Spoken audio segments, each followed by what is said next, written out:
Creative genius isn't something you're born with. Trust me, it's a skill you can download, and I am not talking about the internet.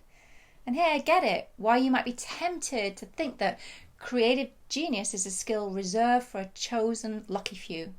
I mean, there are so many extremely talented, well-known, highly paid artists out there that appear to have this uncanny ability to pump out their artistry like a fire hose. And it can be tempting to think, wow, how do they do that? They're so lucky and so blessed. I wish I could come up with those $1 million songs, books, businesses and films like there's no tomorrow. Well, the reality is you actually can. Did you know that there are countless examples of $1 million ideas for businesses, books, songs and films, you name it, that weren't conjured from the creator's mind? Rather, they were downloaded, and I'm not talking about the internet.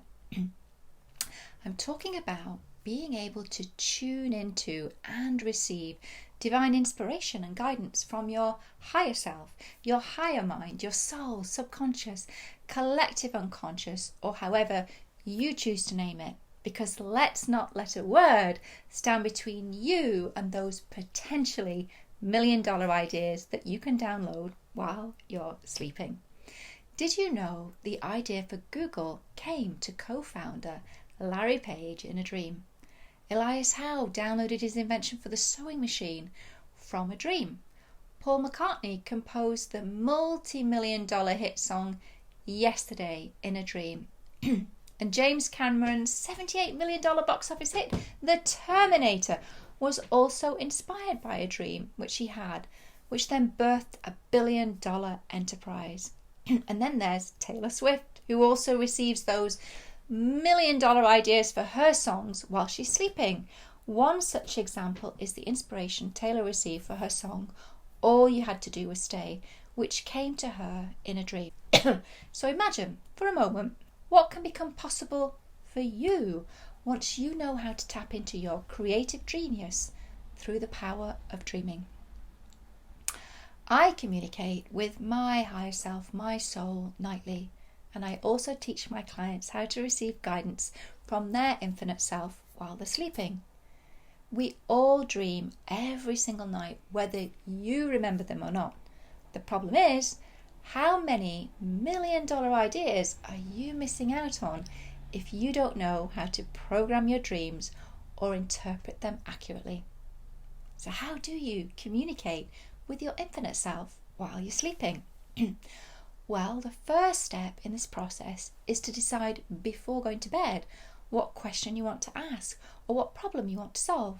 Once you're clear on this, the second step is to program your dreams for guidance. And what I mean by this is that you're going to ask a very specific question in relation to the challenge or issue you want to work through. As you craft your question, I want to encourage you to avoid why questions, as they remain stuck in the problem. So the best type of questions you can ask are how questions. These are wonderful questions as they're very much geared towards the solution. So what you need to do is you need to write your question down. For example, how can I resolve this difficult relationship in my business? How can I develop the right program for my next upcoming, series or whatever it is? I mean, I've used my dreams to help me structure my content in my programs. I've used them to help me structure my Facebook ad campaigns, you name it. I've used my dreams to support me. So you want to ask a how question, and then you're going to pop that question under your pillow. The beauty of doing this, the beauty of making it the beauty of making it something that you do nightly is that you're actually now programming your subconscious. You're telling your subconscious, hey, my dreams are important and I want to remember them and I want to get specific guidance tonight. So you'll pop that under your pillow, and the next thing is when you wake up, it's very important to journal everything that you experienced in your dream. And I know many people can struggle with remembering their dreams. The thing is, Everybody dreams every single night, and this is something that I support my clients in doing in the way of the successful spiritual entrepreneur, is helping them to remember their dreams and helping them to interpret their dreams. But for now, in this particular video, I just want to get you started to actually start to develop that conversation with your soul, to understand that you can actually start to ask very specific questions. You can begin to solve very specific problems, and getting into the habit of journaling your dreams. And once you've done that, I'll share 1 or 2 tips now that can help you to interpret the messages within your dreams. So what I always like to do is, especially if it's a very weird or random dream, or maybe it's just a snippet, is to, as you wake up, lean into how you're feeling. What's the feeling that you have? And journal on that.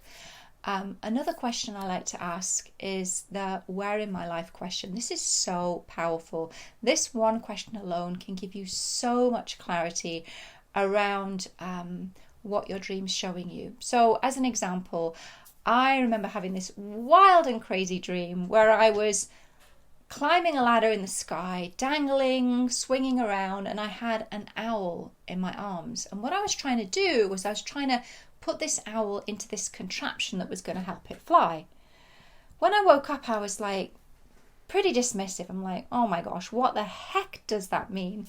And I wasn't even going to bother. It just seemed so weird and random. It was like, oh, I'll just write that one off. But the thing is, no matter how weird, no matter how random, no matter how small the snippet of a dream, there's always a message in there for you. And your soul will only ever communicate to you through the imagery that you understand. We always want to go to Google to check what an image means, but you actually already know, and you just need to dig a little deeper to think about, what does this image mean to me? What does it signify for me? So for me, when I thought about this, I'm like, wow, now it's kind of weird. Like, why would I be putting an owl in a contraption to help it fly? It's a bit ridiculous, really. It's a bit redundant. I'm kind of overcomplicating things because this owl can already fly. And when I thought about that and asked myself the where in my life question, where in my life am I overcomplicating things, I instantly got the answer. And it was actually related to a launch that I was working on. I was getting far too complicated in my messaging and in how I was structuring everything. And that one dream alone saved me so much time and gave me the answers and clarity I need. Now, obviously, it's a process and it's a journey, and it does take time and it does take commitment to develop this very intentional dialogue with your inner being. But trust me, as you become consistent, you're going to start receiving some very, very, very powerful messages. Now, if this all feels really overwhelming and you're like, oh, I just want to know right now how to get the answers that I need, then I want to encourage you to join me in my upcoming 3-part free live training series called Flow, because in that 3-part series, I'm going to share with you a very, very, very simple 3-step process that you can use that's going to help you communicate with your intuition, with your higher being, to be able to start receiving answers and guidance that you need. And also, this process is going to powerfully show you some of those invisible blocks, some of those invisible breaks that have been preventing you from building your business all of these years. If this sounds interesting to you, simply drop the word energy down in the comments and I'll send you the link. Alrighty, folks, see you there.